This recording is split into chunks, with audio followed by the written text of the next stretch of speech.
in West Denver. Sleep deprived and heavily caffeinated. All right, let's do this then. This is the Jeff and Bill Show. I don't agree with that. They don't always agree, but hey, at least they have coffee. Coffee. And each other. I love you, man. God help us. I want to bless him. We need all the help we can get. Now here's Jeff Hunt and Bill Thorpe. The Jeff and Bill Show on News Talk 710 KNUS. 9 a.m. in the Mile High City on this Monday.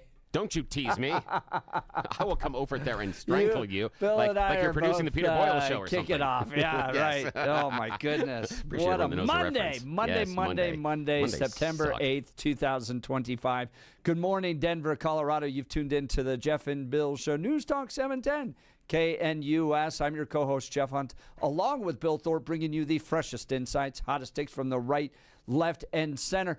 Interesting piece in the New York Times over the weekend. Why I Am Not a Liberal by David Brooks. He said, while progressives tend to be very compassionate, they can never really solve an issue, can they?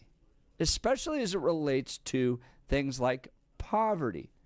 And it's what he argues is because they miss the entire cultural argument around it. That they always want to throw money, that they're what are called materialists. That if the poor just had more money, well, then it would solve our poverty problems. Yet, as he notes, we have spent more money combating poverty today than the entire U.S. GDP from 1969. Yet the share of Americans whose pre-transfer income places them in absolute poverty has barely fallen. Why is that? Because what studies have found over and over again is that a lot of it comes down to culture, comes down to parents, comes down to family structure. And progressives, always willing to push cash as the solution to problems, often can't figure out why the problems never actually get solved.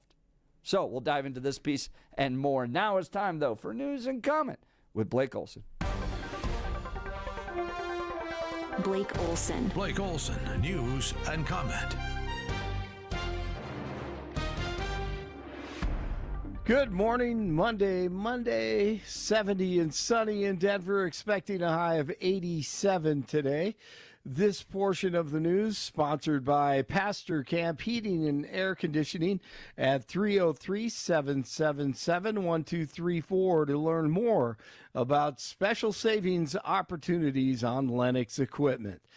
Our top story, DJT is speaking at the Museum of the Bible in D.C., highly recommended by Jeff, by the way. His appearance coincides with a public meeting held by the Department of Justice's Religious Liberties Commission to gather information and testimony on issues related to religious freedom in America. AG Pam Bondi this morning. Fear of their own government. No one knows this better than President Trump. Under his leadership, we have dropped FASAC cases against pro-life Christians, stopped the FBI from spying on Catholics,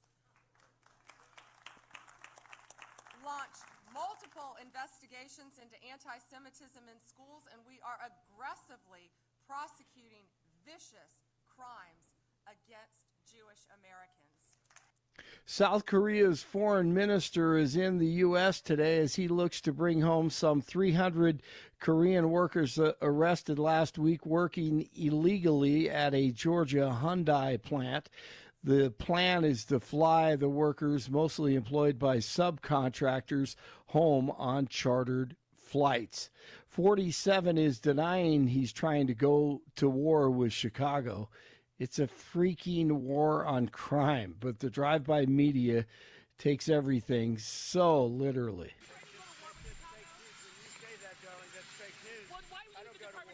Listen, be quiet. Listen. You don't listen. You never listen. That's why you're second rate. We're not going to war. We're going to clean up our cities. We're going to clean them up so they don't kill 5 people every weekend. That's not war. That's common sense. Protests were held over the weekend against Trump's repeated threats to deploy federal troops to Chicago. These people, they don't want to fight crime. They want to live like it's not happening. We could solve Chicago very quickly, but we're going to make a decision as to where we go over the next day or two. When you look at what happened to D.C. in a short period of time, honestly, it's amazing. Over a period of 12 days, in other words, on the 12th day, we had the crime just about solved. And right now, people are walking out. They're going out right now to restaurants all over D.C., whereas if you go back a year ago or 6 months ago, nobody was going out. And 5 people were shot dead in Chicago over the weekend, including 18 people who were actually shot. Jury selection is underway in the trial of the nut job accused of attempting to assassinate DJT in Florida. Remember Ryan Ruth? He's accused of staking out 47 for 12 hours in the bushes with a rifle on DJT's golf course in September of 24. He's representing himself, and I want to know, honestly, who was paying this guy? How did he get around the world to do all this stuff? Someone was funding him. A paddleboarder is presumed dead after they were reported missing in Horsetooth Reservoir. The paddleboarder was not wearing a life jacket. After thorough search efforts, the incident is now in a recovery mission. The cove there is closed right now in those areas and will remain closed until further notice. A boy has died after a house party shooting in Denver. The shooting in the 1100 block of North Syracuse Street was reported on social media early Saturday morning. Investigators say the boy was shot in a parking lot outside the party and died after he was taken to the hospital. No arrests have been announced. All right, the Broncos in week 1 on Sunday afternoon, kicking off the season against the Titans, and Bo Nix, he was 25 of 40, 176 yards passing, 1 TD, 2 interceptions, fumbled it once, and he fumbled it away. R.J. Harvey, 70 yards. Dobbins, the other back, 63 yards. Cortland Sutton had 6 catches and a TD. But the defense, they were great again. It's Ward looking to throw, under pressure, and down he goes. Nick Bonito, high money man on the money down, comes up for Denver. And head coach Sean Payton knew that they had to kind of confuse and pressure the rookie Cam Ward. Especially a young quarterback, his greatest friend can be a run game. And so if we were able to keep him in the pocket and force him to try to beat us, we felt we'd take advantage of that. The Ravens were leading the Bills by 15 late in the fourth quarter, and then everything unraveled. You just never know. Never know in sports. Derrick Henry fumbled, and they had a couple of turnovers, and then Matt Prater, the former Bronco, kicked the winner 32-yarder, 41-40 over Buffalo. Aaron Rodgers and the Steelers win. Micah Parsons and the Packers win with his new team against the Lions. Rest in peace, Eric Manning, one of our great listeners, Patriot, passed away over the weekend. Legendary, you great American you. Man, he was awesome. Loved hearing him when he called in. 68 in Louisville, 69 in Arvada, 70 in Denver. Jeff and Billy continue. Monday. Have a good day. Blake Olson, News Talk 710 KNUS. Warm September days and mild September nights and occasionally some showers and thunderstorms. That's how the week will go here along the Front Range. Will be quite warm, well into the 80s today, tomorrow, as well as into Wednesday, Thursday, and Friday. Nights will be mostly in the 50s to near 60 degrees with afternoon and evening hit or miss scattered showers and thunderstorms. Weather is a service of L&L Heating and Air Conditioning. For quick, trustworthy, and dependable service, call L&L Heating and Air Conditioning at 720-851-1691. Visit them online at bestdenverhvac.com. You'll be comfortable with L&L. Meteorologist Don Day in the 710 KNUS Weather Center.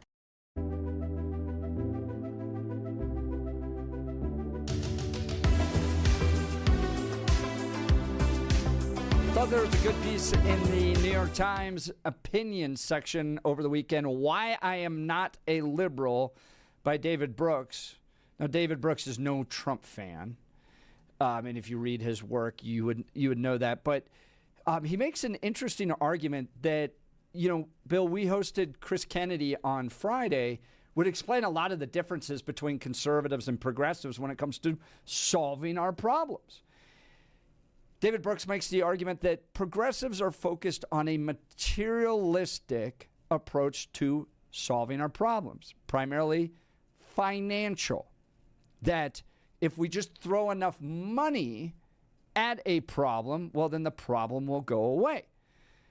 Brooks points out that conservatives, on the other hand, focus on non-material forces, culture, moral norms, traditions, religious ideals, personal responsibility, and community cohesion, he writes. That the conservative thinkers teach you that manners and morals are more important than laws. You should have limited expectations about politics because not everything can be solved with a policy. Many years ago, he writes, I came across a study that neatly illustrated the power of culture. A researcher calculated the poverty rate of Americans with Swedish ancestry. It was 6.7%. They also looked at the poverty rate in Sweden using the American Standard of Poverty, and it was also 6.7%. Different political systems, same outcome. Because it's about culture. And we learned this the hard way with Afghanistan. That no amount of money, no amount of military, no amount of anything you sent that direction was going to change that culture. The culture was never going to embrace democratic norms. And neoconservatism was wrong to think so. Progressives, he writes, are quick to talk about money, but slow to talk about the value side of the equation. That's in part for the best of reasons. They don't want to blame the victims or contribute to the canard that people are poor because they are lazy. But there's something deeper, he writes. Progressivism emerges from a different lineage. Karl Marx influenced many people who are not Marxist. And he saw the world through a material determinism lens. People's consciousness are shaped by their material conditions. Since the dawn of the progressive movement over a century ago, the left has become more technocratic. Those early progressives tried to make a science of society and govern according to scientific principles. Today, the social services are the narrow doorway all of human knowledge has to pass through if it's going to influence policymaking. We want studies, they claim.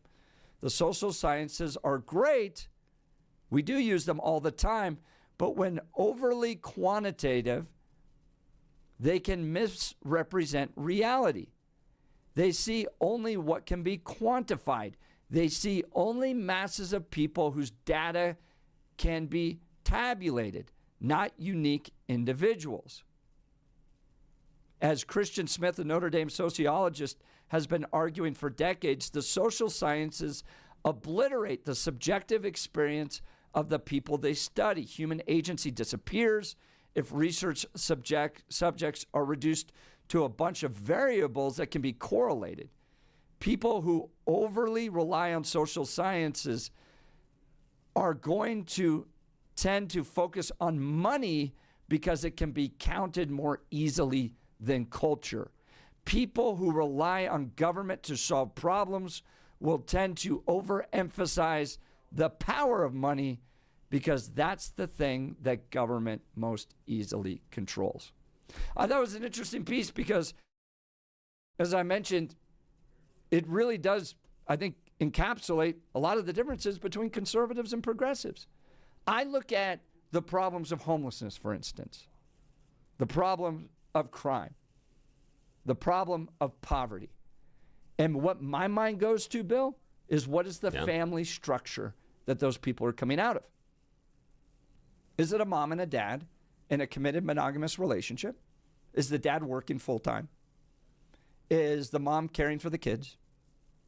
What is the social structure behind some of the problems that we're facing? That's where my mind as a conservative goes. How about the morals? How about the values that this person grew up with? Do they attend church regularly? And what I often see is that becomes the foundation of the problem we're facing. Not a lack of finances, but a lack of moral structure. That's why when I look at Asian families, for instance, I see hardworking families that invest a lot in education. They are culturally strong. Not every family, but generally the culture produces healthy people that go on to do good things for the community. So when I see the problems in our society, I wonder about the family structures, not necessarily the money that might be there or not there. And I don't think there's enough money in the world that would solve those cultural problems. Your thoughts, Bill? Oh, this one is weird because for me, it's again about personal perception. And the author is leaning into their own personal perception on how they're viewing conservative and progressive. Especially the idea of, if we talk about defending the cultural norms and community, while this is not good, but for a while in our society, rejecting certain minorities was culturally appropriate. And I'm talking about during the large waves of immigration that came in here. No Chinese, no Italians, no Irish. That was cultural. That was a cultural difference, and we were segregating people out based on different cultures. And those were cultural norms at the time. We knew all those Irish were dirty no-goods that were going to just get on the dole and not going to do anything. And then we also knew the same thing about the Chinese and the same thing about the Italians. That's part of what I have an issue with, is the idea that, well, we have to defend these cultural norms, but where do we decide when that line stops? Because there were times in which what a wife was allowed to do inside of a marriage is vastly different than what her rights are now. So we go back to those cultural norms and those morals. Also, the idea of the technocrats, I can see that idea. But however, what about the tickety talks? So far, Donald Trump is refusing to enforce the law that was passed through Congress about TikTok having to be sold. He's refusing to enforce that law. So what does that have to do with what we're talking about? The idea of technocrats. You talked about the idea that liberals are leaning into the technocrats as solving problems. And what I'm pointing out is, right now, we have a potential solution. And Donald Trump is not enforcing the law, forcing TikTok to be sold. Same thing with social media and Bitcoin. Those guys are all cuddled up very closely to the White House and the conservatives at this point in time. So saying that the technocrats are necessarily the purview of the culture of the progressives, I disagree. I saw the people that were those technocrats sitting near Donald Trump and his family during the inauguration. So again, it's about perception. That's the idea. And who's using their power to control. That we've decided in different ways that based on whether or not you view you're progressive or conservative, we will use power to control. Always happens that way.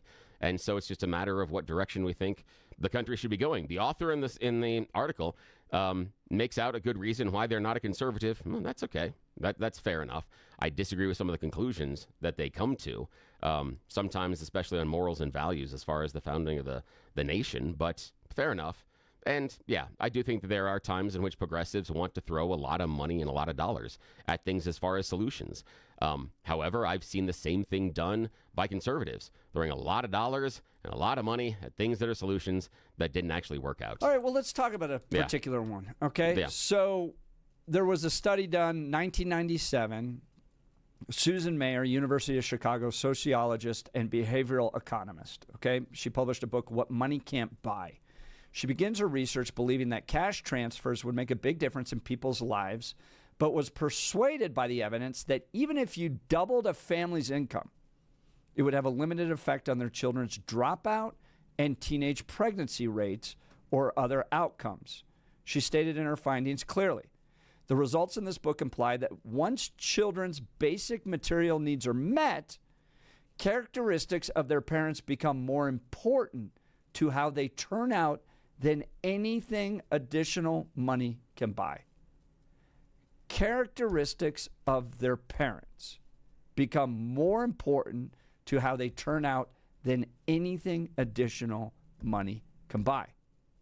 So I look at the problems we've discussed for the past 3 hours. Yeah. Stabbings, drug overdoses, homelessness.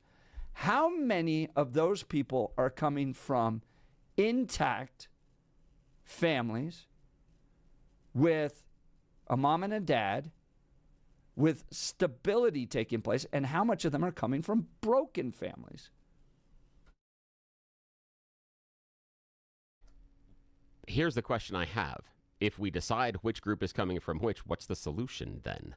Where does that lead us? Healthy family development, which is something that the left doesn't want to do at all. Tell me, how are you defining healthy family development? And the only reason I ask about this is if we go back to where we did have that idea of a nuclear family, that wasn't always necessarily healthy per se. We talked about the fact that there were women there that were abused. There was all sorts of things going on inside of that nuclear family running through 40s, 50s, and 60s that we wouldn't say is great behavior. Some of the reason that we had the higher divorce rate is because of the contentious battles you had between moms and dads. I mean, I know a kid that grew up where mom and dad were constantly fighting all the time. That wasn't a well-adjusted, wonderful nuclear setting, but it would, by definition in the study, fit the nuclear family setting. But it was horribly disastrous for them. It seems like you're using the exception to argue that the rule doesn't work. I am arguing that it's not universal, that we can't universally assume this is the proper path because we've seen that it can't be. I'm not certain that you can say there's necessarily a proper What path. you get to is eventually nothingness. I would say individual determination. Yeah. Right. So any family, 5 people living together in a marriage is just as good as a mom and a dad in a committed monogamous relationship. The idea that you're saying marriage, I think, changes the nature of the relationship. I think that changes it necessarily and unnecessarily. But why can't you say that there's a cultural good? Why can't you say that a mom and a dad in a committed monogamous relationship is the best formula for creating thriving children? Because in your world, there is no formula. It just is, whatever it is. In my world, it's preferential based on the scenario and the situation. And so I do believe that the traditional nuclear family does give the best possibilities moving forward, but we have more than enough examples showing that it doesn't always work. And if we constrain this to only the idea of nuclear family, I think we can do more damage than we can do good. If we assume this is the only way that it can happen, and then we have to move forward this way, because what I'm looking at is that the law of unintended consequences, if we say this is the single best way to do it, then we need to put constraints on the type of relationship you can have. We need to make sure that you can't get divorced. And we need to have some punishments for how you treat the kids and check in with you all the time to make sure the kids are okay. And then also we need to license you before you have kids. That's where I'm going with this. Why do you jump to all that? Why can't you, as a cultural norm, say that this is what we're going to do? So, for instance... But how are we going to do it? Tell me how we're going to accomplish it. If you don't get the government involved in how we're going to do it, which is the argument against the progressives... Right. How do we do it then? Why does the government have to be involved in your Well, then how do we do it? Tell me how we do it. We have cultural norms. Those exist and have tremendous power over the direction of people.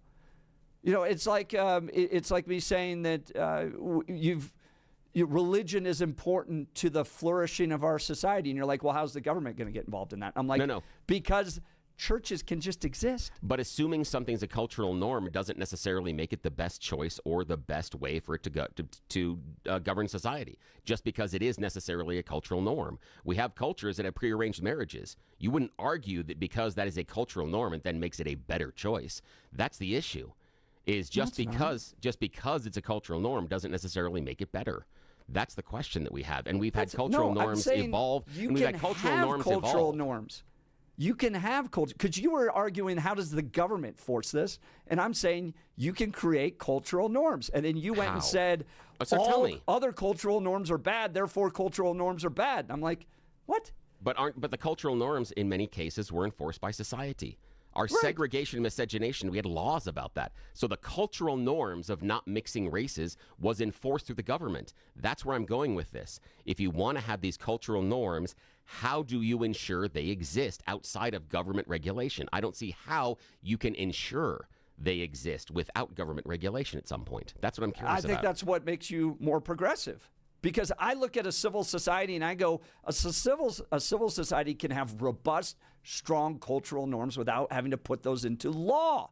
Like, love is patient, right? The Bible talks about this, about how there's no laws written requiring you to be a patient person, but we as a society like patient people over impatient people, right? That's a cultural norm rooted in biblical teaching. That love is good, that patience is good, that kindness is good. There's no government saying you need to be a kind person, but we have a cultural norm that says kindness is good. You can also have a cultural norm that says you're expected as a man to raise the children you father. Now you can absolutely put into government requirements, you pay child support and all that other stuff, but you can also just have it as a cultural norm that you are expected to raise the children you father. Yeah, Elon Musk disagrees with that one. And the idea of these cultural norms, eventually there's going to have to be something stepping in order to enforce that. And here's the example. And here's the example, and that's government. And here's the example. Right now, there's a question over cultural norms based on transgender and use of pronouns. And there is movement on the conservative side to restrict access to care. There's a push on the progressive side to mandate pronouns. And there's even an idea being floated out of the DOJ that maybe if you identify as transgender, you no longer get access to your Second Amendment rights. You can't buy a gun. That's control of cultural norms. Because we don't agree with the fact that this person is transgender, now we are actually floating an idea, and this is coming out of DOJ, not my rear end, the idea that if you're trans, you shouldn't be able to exercise your Second Amendment right. That is control based on cultural norms that's being enforced by the government. Both sides do it. That's my point. I don't get your point at all. I'm sorry. I'm talking about whether or not we should even have cultural norms. You keep jumping to government solutions. No, but what I'm saying is, can you have a cultural norm without the government? Eventually, if you're going to enforce a cultural norm, the government's going to have to enforce it. There's no other real enforcement mechanism. Because while we can, as a group, what's the government enforcement that you become a kind person?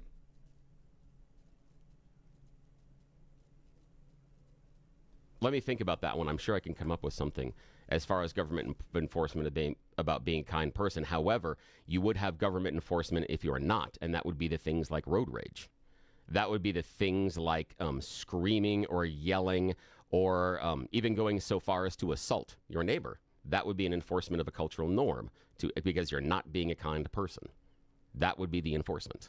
The point being here, though, is that when it comes to what actually changes societies, okay, what actually gets people to do things, why you have some cultures that thrive, why Asians, for instance, perform so well when it comes to standardized tests is not because the government said, hey, you have to perform well for standardized tests.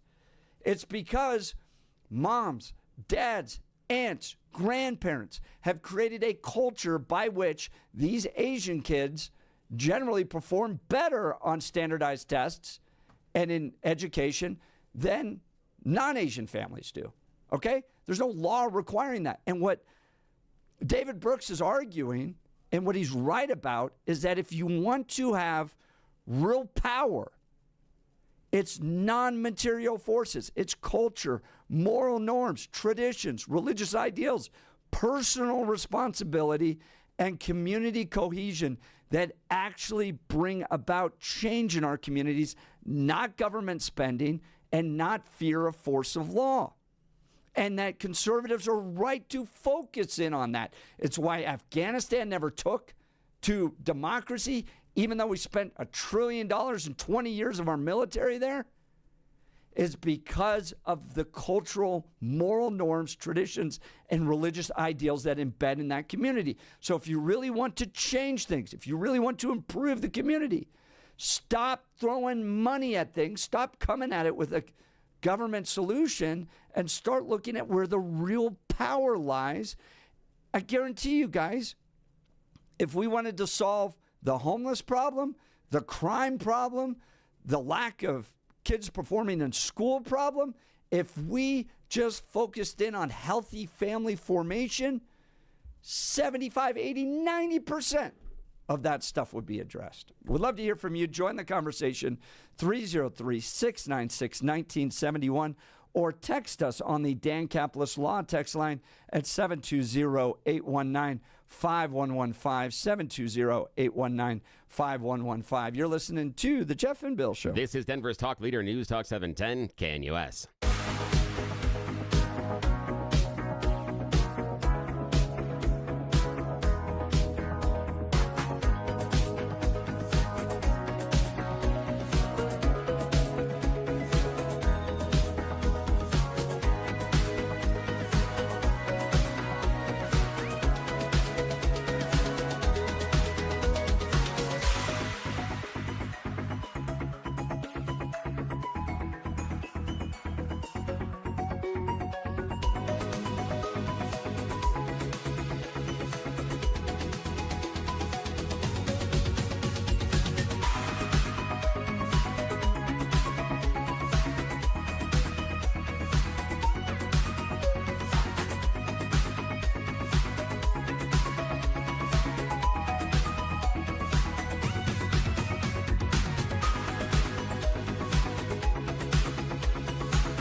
Welcome back to the Jeff and Bill Show. A debate hot, inspired by an opinion piece in the New York Times over the weekend. Why I am not a liberal, arguing that liberals are too materialistic.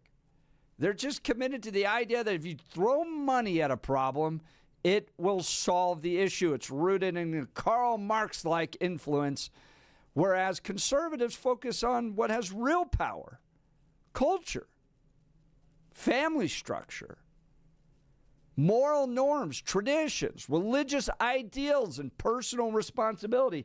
And if we just solve those, well, then we'll take care of a lot of the issues that we're dealing with.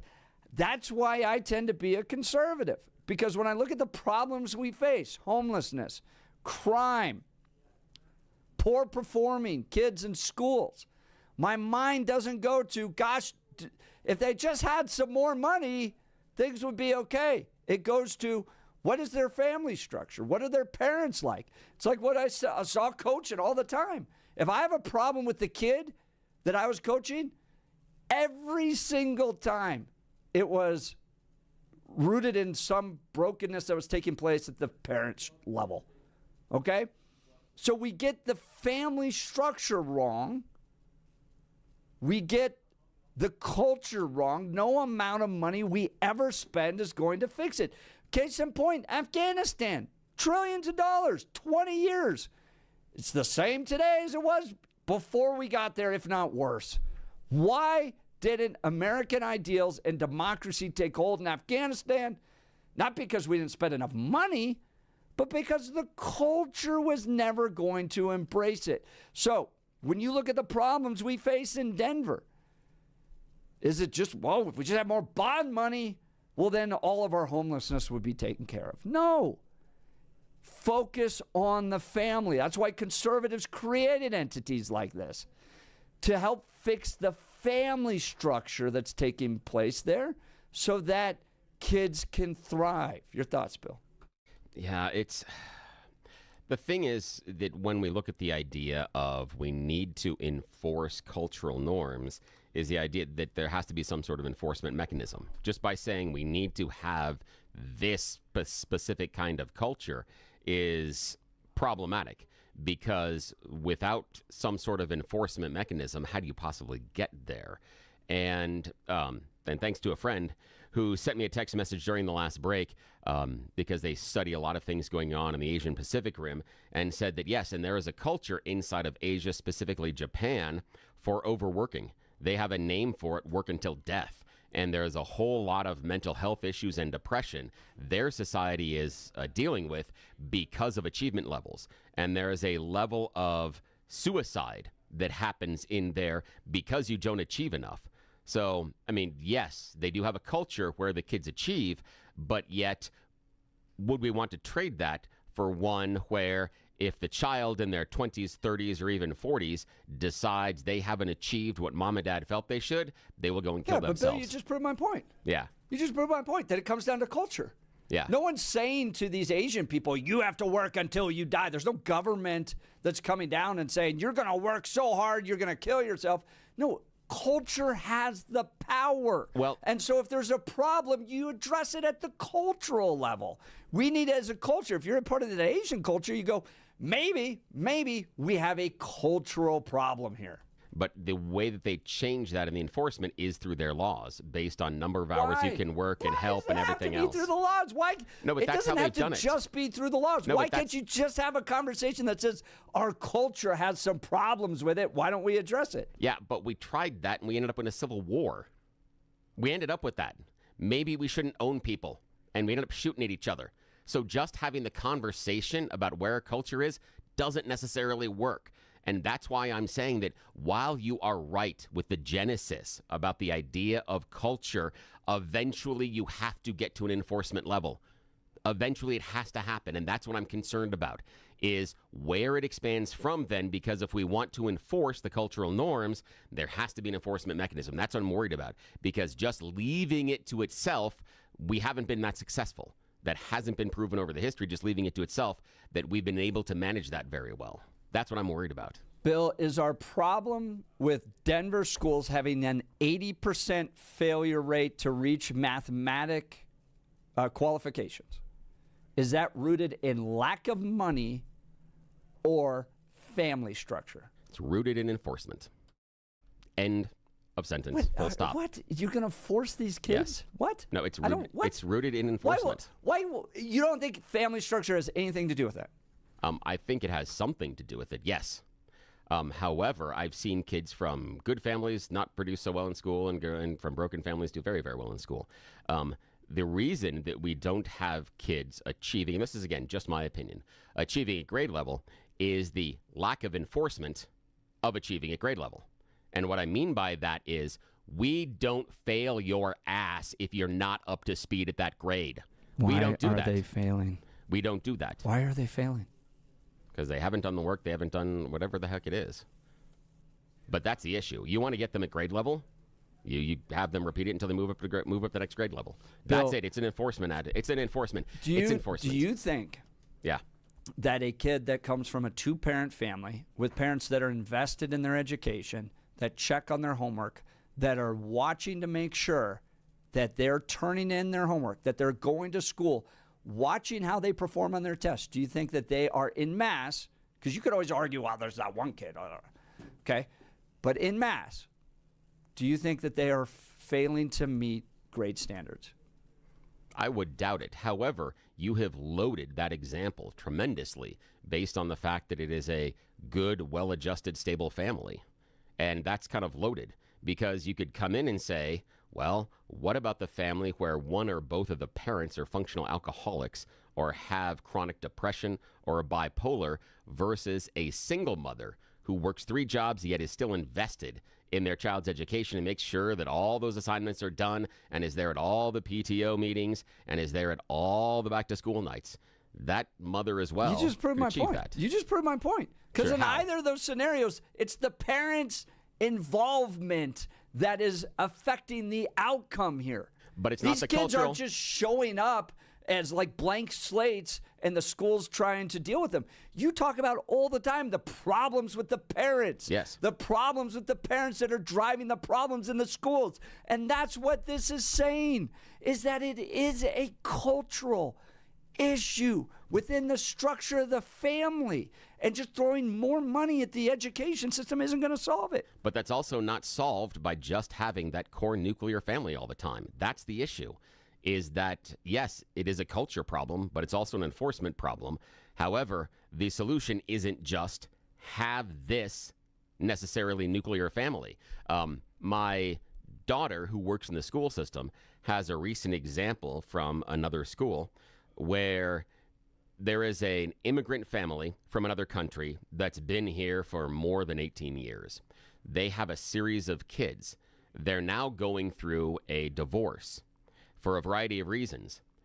The difficulty that family is having going through that divorce based on how mom and the other daughters in the family were treated because it was cultural for them is significant.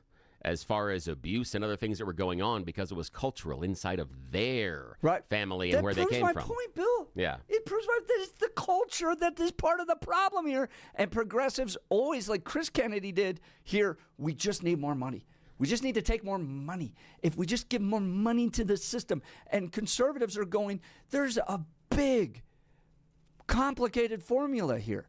But Jeff, on how it has to do with family structure. My example of the immigrants. My example of the immigrants, though, fits inside of your cultural norm of the dyadic family model.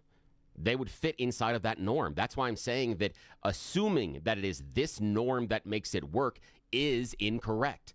I do agree that it is a cultural issue. However, defining it and constraining it to this example of this kind of family does it disservice. There's a difference that exists inside there. That's all I'm saying. That's all I'm saying. Pointing to this, saying this is the only one that works. And was this immigrant family, was religion a strong part of their life? Incredibly strong. And was it a Christian religion? No. It just proves my point, Bill. No, it doesn't. It's just, because it's They're religious values and norms. No, but they were incredibly religious. Right, and it was a religion like Afghanistan that was never going to embrace American cultural norms no matter how much we put money or troops into it. Culture, religion, family structure It all matters. All right, let's talk Guy Reese, guys. My wife and I went to Guy Reese location recently in Parker, and they're coming out today to help finish the work that they're doing. We've had a great experience with them because if you need professional design help, right? Like, let's just push it to another level. You're not doing big box stores, wandering around by yourself. You actually want to sit down with somebody, look at paint colors, look at samples, custom blinds, shades, shutters. You want to look at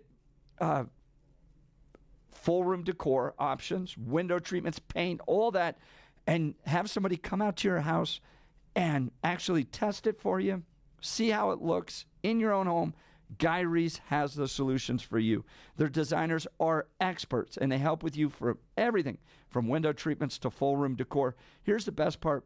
They offer a personalized in-home consultation, guys. They'll come to you so you can get the same expert advice right in your own home. Do yourself a favor. Get started today. Visit Guy Reese to schedule your in-home consultation. That's GUIRYS.com. GuyReese.com, GUIRYS.com. Go see the great people at Guy Reese. You'll be sure to thank me. We'll continue with your phone calls and texts. You're listening to The Jeff and Bill Show. This is Denver's talk leader, News Talk 710 KNUS.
to the Jeff and Bill Show. Let's talk Dan Caplis with Dan Caplis Law. Dan suggests you should choose a lawyer who shares your values because who you choose to represent you in an injury case says a lot about you to everyone involved in the case.